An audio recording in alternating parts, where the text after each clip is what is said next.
ওই যে দেখছো এমন মন তো শুয়ে রয়েছে ঘুমের তোড়ে না এদের নামাজ শেষ হয়ে কটা বেঁচে আছে এমন তো ঘুমের তুলতেছে না বুঝে আর বাপটা লোক ওই জ্বর শুয়ে রয়েছে দেখছিস তুই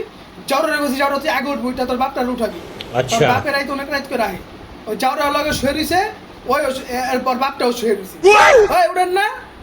এই জ্বর তুই উঠোস তাকে লেগা এমন চিল্লাইতেছিস কে লেগা চিল্লামো না কয়টা বাজে দেখছেন আপনি নামাজ পড়তে যাবেন না এদের নামাজ তো শেষ হয়ে যাবো গা যাওরা আপনার লাগে শুয়ে রয়েছে যাওরা উঠে না যাওরা ডাকতাছি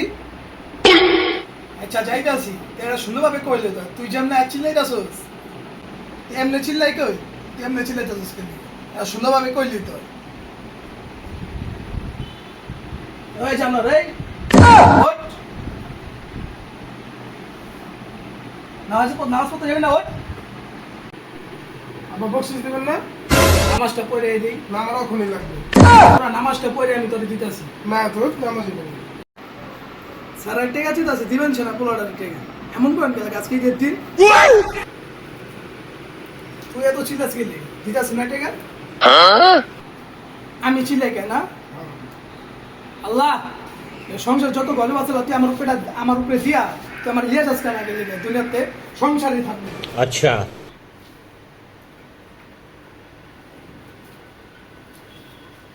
इधर चौरा ये क्या है 50 টাকা আমি কি করব তাহলে আপনার কয় টাকা দিব 500 টাকা দিব হ্যাঁ 500 টাকা দিব চৌরায়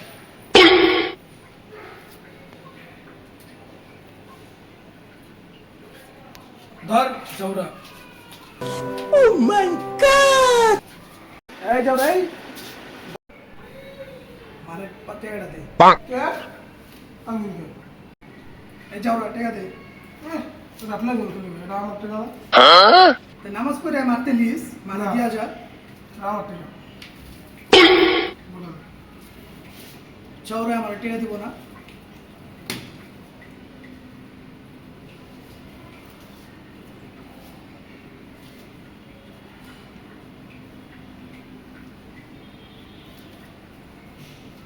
ধর ধর এটা